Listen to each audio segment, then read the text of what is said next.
There are many people in this world that are sometimes perceived as lesser than. There are people who wake up every day knowing that they are going to be judged, sometimes harshly, because of where they live, the color of their skin, their job title, or even their social class. They know that they are going to be looked down on because of how they choose to live their lives, how they cast their votes during voting season, or even because of who they choose to pray to or not pray to every night. Yet every day they get up and continue to live their life the best way they know how. They continue to, like many of us, just get by.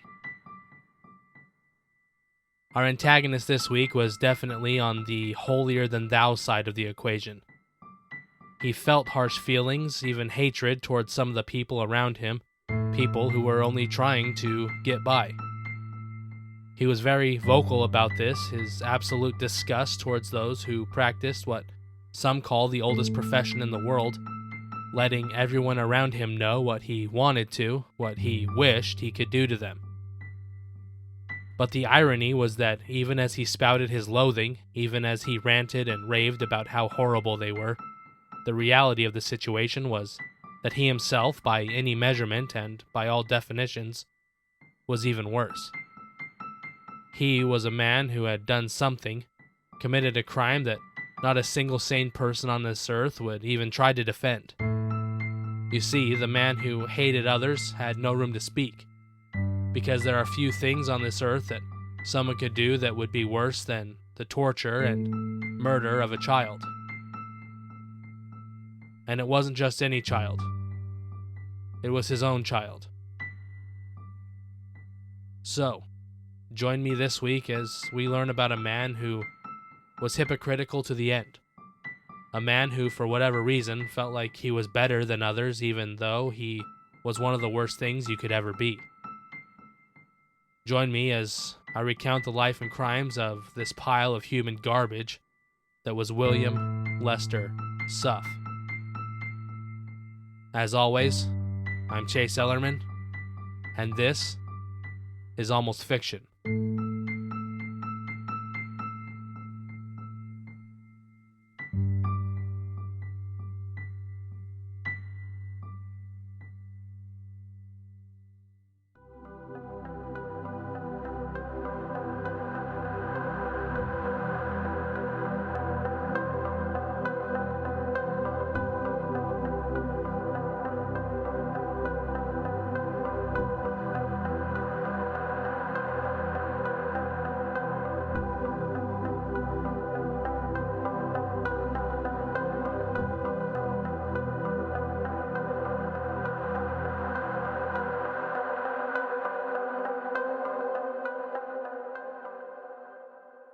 Chapter 1. Bill. William Lester Suff, or Bill as he was commonly known, was born on August 20th, 1950, in Torrance, California. He had a less than desirable childhood. The relationship between his parents could be described as somewhat violent. His mother, a terse woman, was described as domineering, overbearing, and even cold, while his father, when not fighting with his mother, was remote at best. Bill was only 16 when his biological father finally had enough and walked out the door, leaving Bill to take over the role as man of the house. But no matter what Bill did, no matter what he tried to accomplish, it just never seemed to be enough for his mother. While continuing to attend school, Bill also began working a part-time job in order to help his mother feed and clothe the 4 other children in the home. Bill always tried to play hero to his siblings, often defending them from their mother when they would misbehave. But even though he might have stood up for his brothers and sisters when at home, while at school, Bill usually tried his best to fade into the background. He was a member of the marching band and was by all accounts a half-decent musician who also averaged good grades and never got into trouble. He just simply lived out his high school existence as a quiet, unassuming student who did his best to fly under the radar. Then, right before his senior year, Bill's mother would begin to date another man, a man who was the complete opposite of his father. Instead of a passive, mostly quiet person, he now had to deal with a tough and stern disciplinarian. But this new home situation did come with the smallest of silver linings. With a little more free time now that he didn't have to help put food on the table, Bill was able to focus more on his hobbies, his trumpet, and the marching band, even getting to perform in California's Rose Parade. He also started coming out of his shell the slightest bit and started talking to girls. Bill had never had a girlfriend before, and although he wasn't necessarily afraid of girls, he was just a little bit awkward. But then, there was Terrell.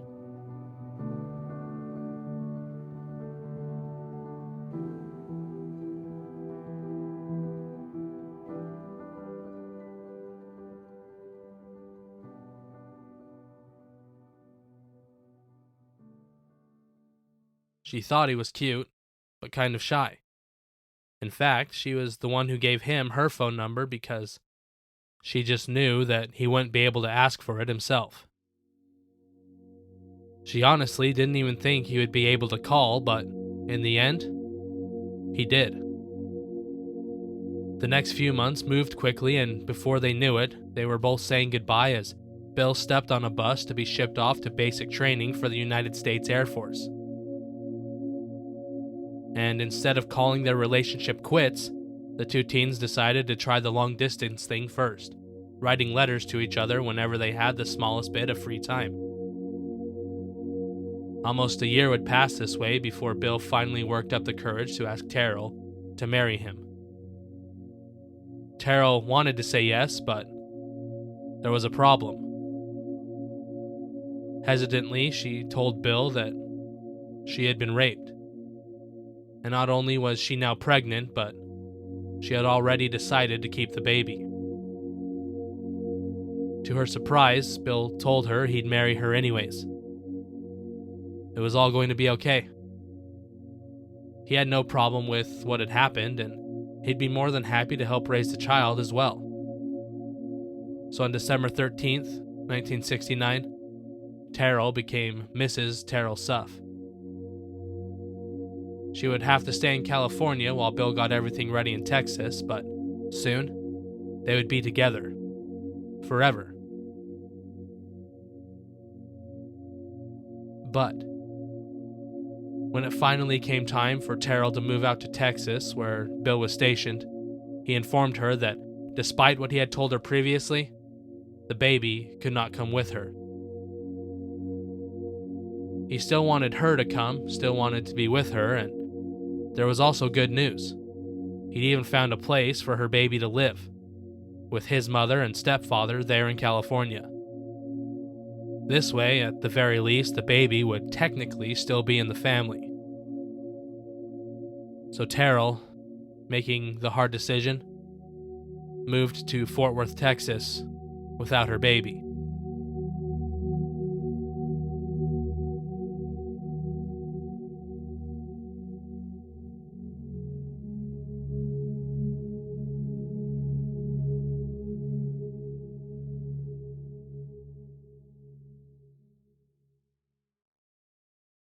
Chapter 2. 6 months passed, and during that time, Bill changed. By the winter of 1970, Bill's new behavior had seen him discharged from the Air Force, where he was serving as an aide in a military hospital. According to Terrell, one day he was in the Air Force, and the next, he just wasn't. Now 21 and unemployed, Bill scrambles to find work in order to support not only himself and his new wife, but also their soon-to-be-born child.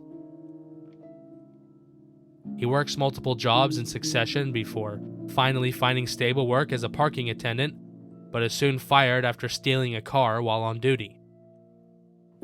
Realizing Bill is having a hard time or even maybe unable to hold a job, Terrell takes it upon herself to become the breadwinner of the family.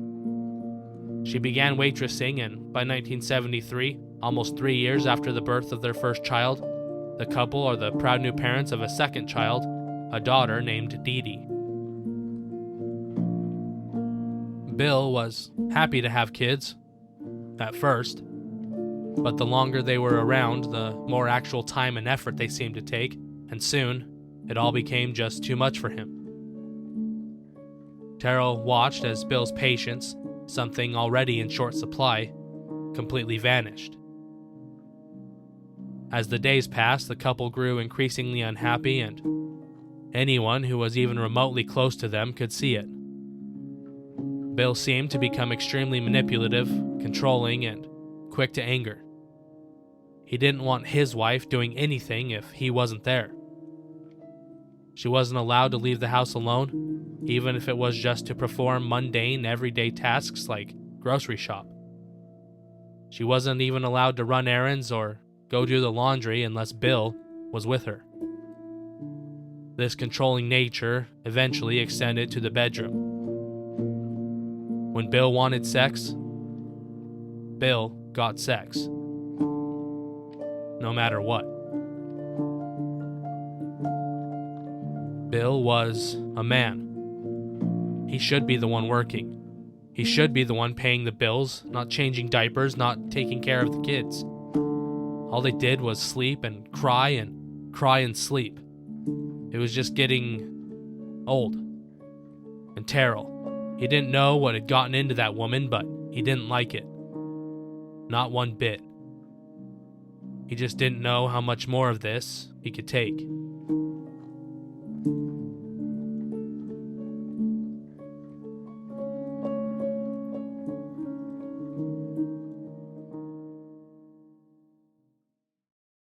September 25th, 1973. It's just another day in the Suff household. As usual, Terrell wakes up at 6:30 a.m. and begins to get ready. She changes diapers, feeds her children, then puts them back down before waking her husband and heading into work, catching a ride from her next-door neighbor. Then at around 11 a.m., Terrell gets a call while at work from her husband Bill. Something was wrong with Dee Dee. Terrell rushes home to find her daughter motionless on her bed. She screams at Bill, "When is the ambulance supposed to get here?" What ambulance? Terrell pushes past her oblivious husband before running out of the front door, where she breaks into the neighbor's place in order to get to the nearest phone. Terrell calls for an ambulance before rushing back to her unmoving daughter's side.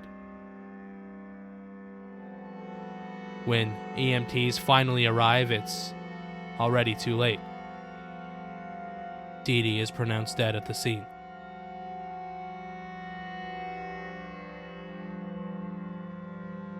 Dee Dee is examined by the coroner, who finds broken ribs, broken wrists, cigarette burns, and more.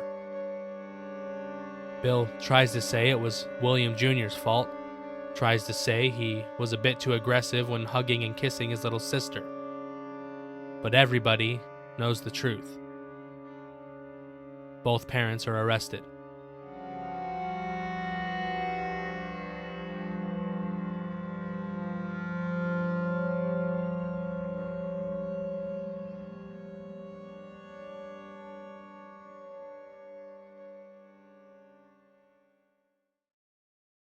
Chapter 3.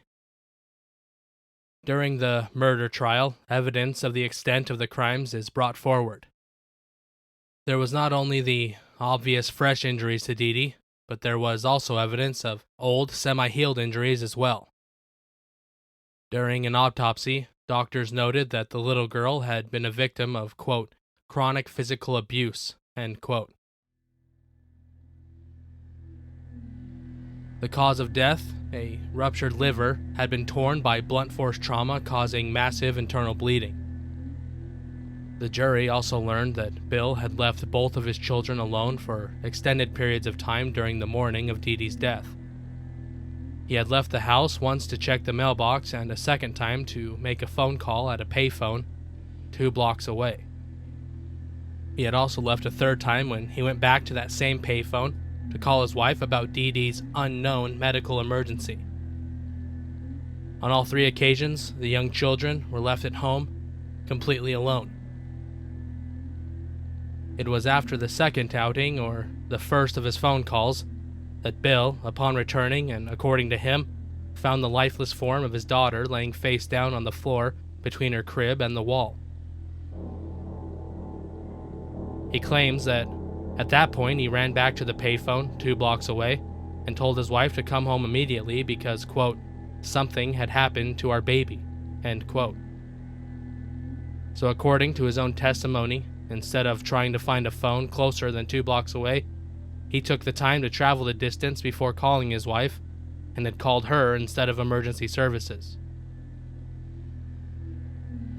Bill tried to act sad on the stand, act like he was upset, but his own wife noted that she never saw a single tear before, during, or after the trial. Other evidence, other testimonies were considered as well in regards to the child abuse. There had been doctor's visits, ER visits, and visible injuries for as long as anyone knew the couple. Yet for some reason, nothing was ever done. Both Bill and Terrell Suff were found guilty of the murder of their own daughter, Dee Dee. For their crime, they each received 70 years. Separate appeals were made by each parent, and Terrell's was successful. After 20 months behind bars, she was released.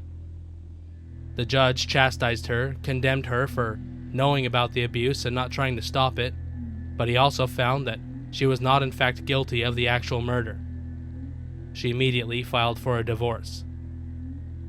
Their son, who was almost forgotten in all of this, would grow up living with family, and life moved on.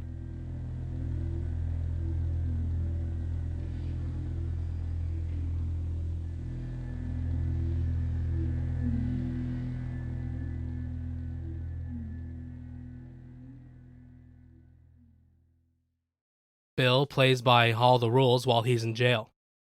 He completes 2 degrees, volunteers at the prison library, and has 0 write-ups. And even though he murdered his own child, only 10 years into his 70-year sentence, he is paroled. March 6th, 1984. The now divorced 34-year-old Bill decides to move back to his home state of California, where he starts his life over, living as if nothing had happened to him while he was away. After a brief job search, he finds employment working at a bus station as a cashier and begins to ingrain himself into the community. To his new friends and acquaintances, he is friendly, mild-mannered, outgoing, and helpful. He's just the all-around perfect neighbor, happy, positive, and ready to lend a helping hand. He stands up for what he thinks is right, believes in truth, justice, and the American way. Then in October of 1986, Bill gets a job working for Riverside County as a supply clerk, where he not only enters but wins the county employee chili cook-off. He also becomes heavily involved in the county rideshare program, doing his part to be environmentally friendly to the point of even appearing on the front of the literature handout under the banner, "Take a Ride with Bill." He also begins dating again, meeting a woman named Bonnie, and after a short time, moves in with her in order to help her care for her aging grandmother. By all appearances, Bill has turned his life around and has become a helpful and good person. But sometimes the devil inside gets out, if only for a second, and Bill is caught stealing money from his girlfriend's grandmother, causing them to separate. Now single once again, he begins to cruise the red light districts, especially around University Avenue in the city of Riverside, as well as Main Street in nearby Elsinore, searching for prostitutes. And even though he frequented them, he also hated them. These prostitutes were beneath him. They were trash who had abandoned their families and abandoned their duties as women. In seemingly direct contrast to how he spent some of his nights and Still trying to endear himself to the community, Bill begins a campaign of sorts against prostitution. He is very vocal about his feelings, sometimes even randomly bringing up the subject to friends and family about how much he despises them and everything that they did. By all outward signs, he seemed to hate the women who worked the streets and wanted all of them gone, claiming to want a safer, cleaner city, but the reality of this situation was he was actually one of their most consistent clients. He hates what he does, but he just can't help himself sometimes.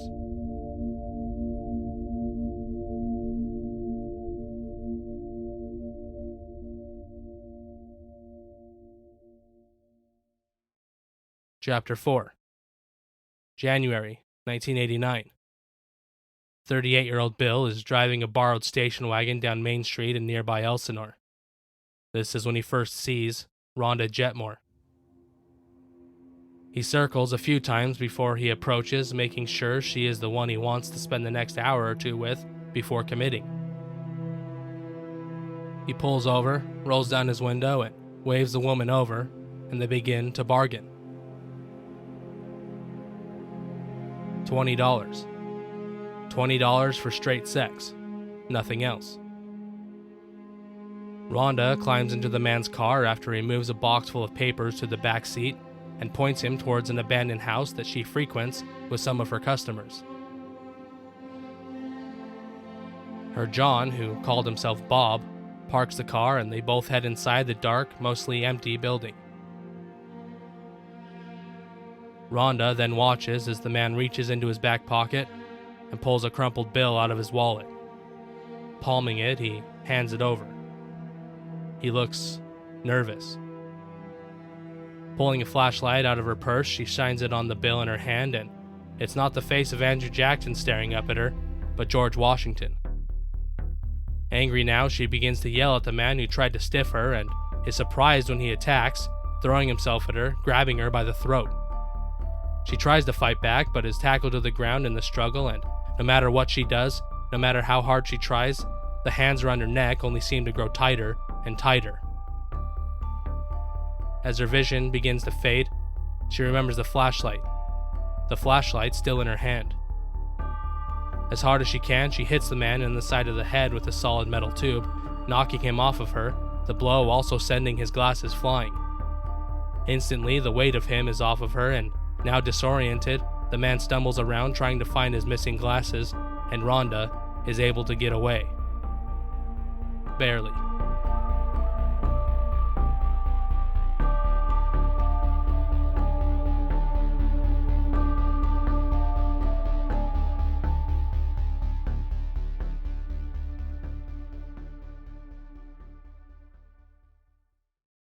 June 26th, 1989.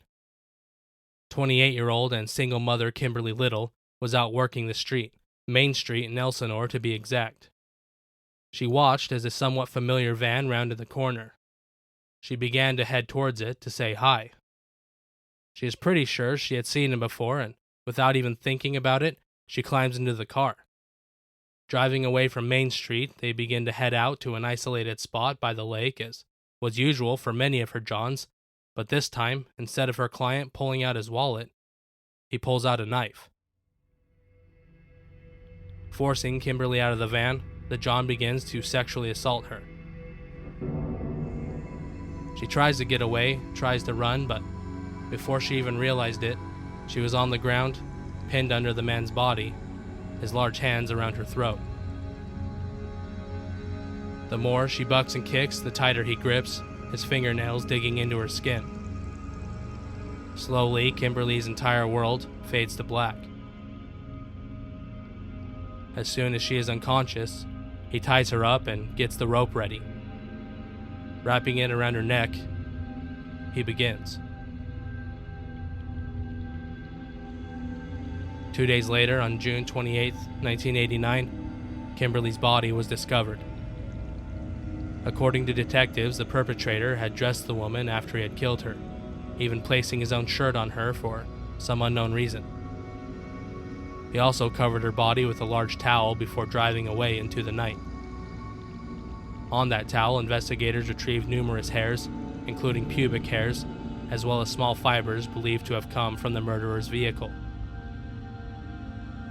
DNA was also collected and saved, and even though they had nothing to compare it to, investigators were hopeful that when they finally had a suspect, they would already have everything they needed to put him away. Forever.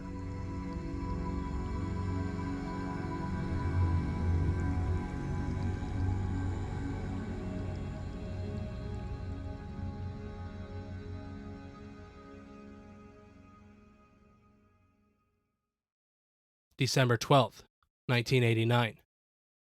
Bill is once again cruising the streets in Elsinore's red light district. He hasn't exactly made up his mind, but he decides he'll know what he wants when he sees it. There. She's young, petite, perfect. 23-year-old Christina Tina Leal had multiple previous arrests for drugs and prostitution. She was out working the night she was picked up by a man in a silver-colored van.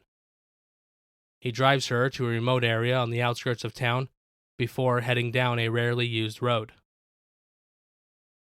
After they park, Tina begins to perform the services requested, and as she does so, the situation suddenly changes.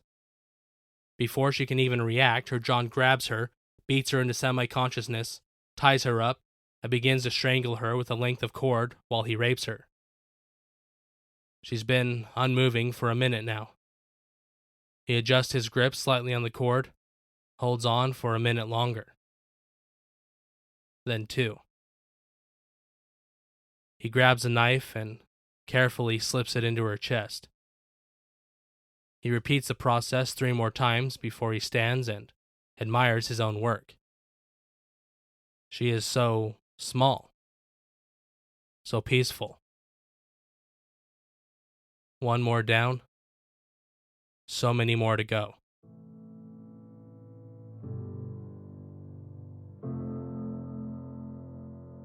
Tina Leal was found the next day in Quail Valley and was carefully transported to the medical examiner after paper bags were placed on her hands to preserve any DNA evidence that might have been found under her nails. Unlike some of the previous cases in the area, Tina had been fully clothed when discovered, with little to no visible blood. Detectives hadn't even known that the girl had been stabbed until she was taken out of the oversized shirt. Other injuries of note included a split lip, a bruised chin, a black eye, a cut to her left breast, redness and rope burns around her ankles and wrists, lacerations caused by blunt force trauma to her vagina, as well as a stab wound to her pelvis. But, with all of these injuries, there was something even worse. Inside of Tina's uterus, there was, of all things, a light bulb. A General Electric Miser 95-watt light bulb, to be exact. Somehow the killer had been able to insert the fragile glass object into Tina's body without breaking it. Something the medical examiner had never seen and would never see again. Like the last victim, Kimberly, multiple hairs and fibers were recovered from Tina Leal. Also discovered at the scene were 2 distinct tire tracks, one from a Yokohama 371 and another from an Armstrong Ultra Track. The evidence collected is tagged, bagged, and set aside, waiting for the day when they can finally use it. But, even though the bodies continued to show up, investigators were still no closer to finding a suspect.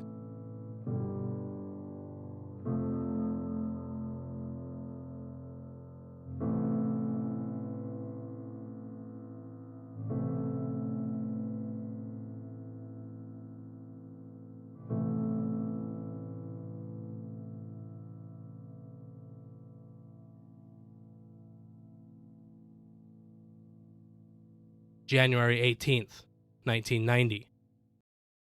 Another body is found on a dirt road just east of the interstate in the Lake Elsinore area. This time, the victim, discovered by a jogger, had been noticeably posed with her legs up and her arms placed in a cross pattern on her upper torso. The cause of death was listed as asphyxiation due to strangulation. 24-year-old Darla Jane Ferguson had hemorrhaging in an eye, abrasions to her neck, bruising to her skin, scratches consistent with fingernail marks, as well as marks from blunt force trauma. It was also readily apparent that her hands and feet had been tied. DNA was pulled from a vaginal swab, and a single hair had also been recovered from her arm. Fibers were collected and labeled, and a paint chip was removed from Darla's chin and also saved.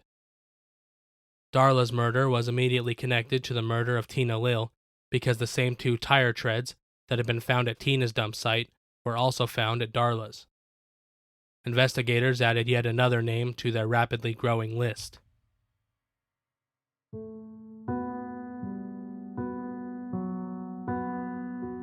Chapter 5. Riverside, California. With a population of over 200,000 in the early 90s, Riverside had slowly been transitioning from somewhat of a farming community to a manufacturing hub. It had its highlights, its nicer areas of town, but like any larger city, it had also developed its seedier parts. One of these areas, University Avenue, was known as a place that you avoided after dark. Locals would generally describe it as the area that housed the city's drug dealers, prostitutes, and gang members. Most of the people who frequented the area, especially the local prostitutes, were repeat offenders and well known by the police.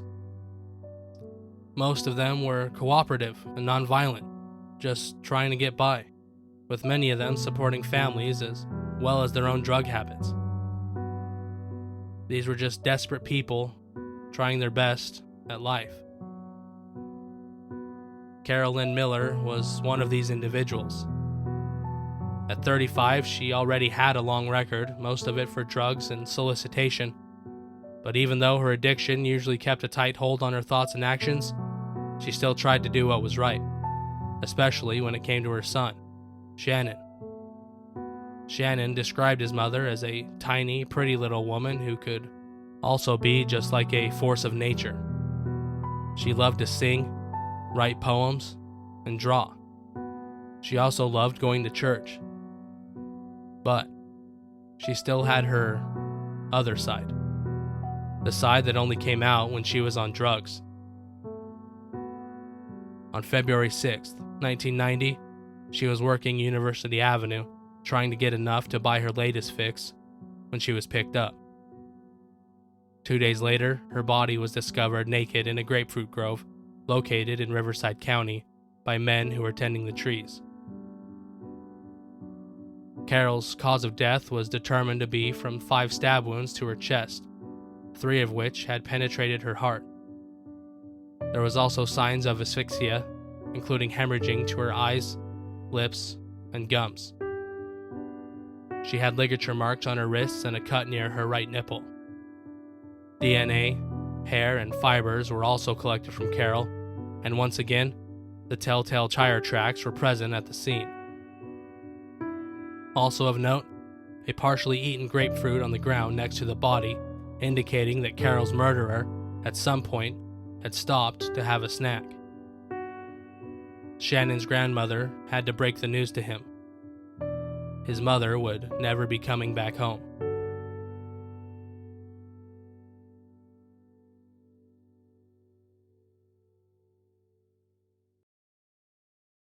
When Bill isn't busy murdering local sex workers in his area, he keeps himself occupied with work as well as occasionally dipping his toes in the local dating scene. In 1990, at 40 years old, he meets a new girl, a local grocery store employee, and following his playbook, he charms the much younger woman and somehow convinces the 18-year-old to run away with him to Las Vegas, where they elope. Not long after the strange union, his new wife Cheryl finds out something that Bill's first wife Terrell had learned many years before. That the happy-go-lucky outside version of Bill was only a front, a cover placed over his real self, his darker self. She also found out that she was pregnant, and just like before, Bill's wife's full attention was now going to be split between him and their child. Probably because of this, Bill starts to spend less time at home and more time on the streets. In order to explain away his continued late-night outings, Bill tells his young bride that he is part of the county disaster preparedness program, and because of this, nights are going to sometimes be taken up while he is working on projects for the city. Bill even went as far as to make pamphlets to prove that that's what he was doing. 7 months after getting married, and approximately 8 months after the death of Carol Lynn Miller, on October 30th, 1990, Bill is once again out looking for a new victim. He cruises up and down University Avenue just looking for the perfect girl. Bill was already worried about his newest unborn child. In his experience, a new kid only meant one thing, that he'd be getting less attention. But he really just didn't want to worry about that right now. What he really wanted was a distraction. Slowing down the van, he checks the inventory on the sidewalk. That one. He picks her up, promising to pay for her services, but he just never knew anymore. Never knew when he was going to go too far again. He didn't know her name, and like before, things just happened. Later, he remembered strangling her, remembered the rush of stabbing her unconscious body, but this time, he had gone just a little bit further. After stabbing the girl, he took the knife and began to saw off her left breast. Hefting the lump of warm, soft flesh, he felt the weight of it, the consistency of it, before throwing it like a frisbee as far as he could. Hearing the small thump as it hit the ground, Bill turned his attention back to the rest of the body. He pulled her around, dragging her roughly across the hard ground towards a dumpster before placing her, crossing her arms over her bloody chest. Next, he arranged her legs in a way that he was sure would dehumanize her even more. Climbing into his van, Bill drives home, back to his pregnant wife, not a care in the world. He had gotten his fix.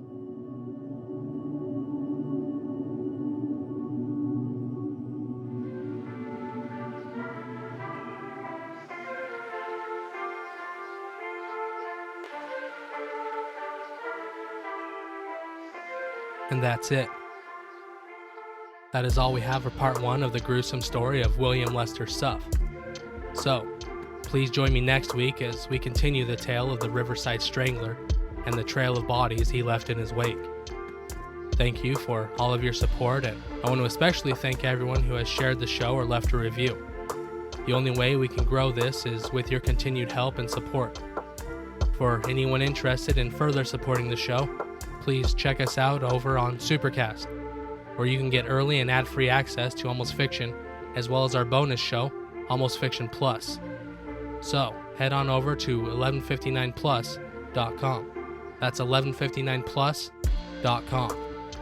As always, I'm Chase Ellerman, and this is Almost Fiction.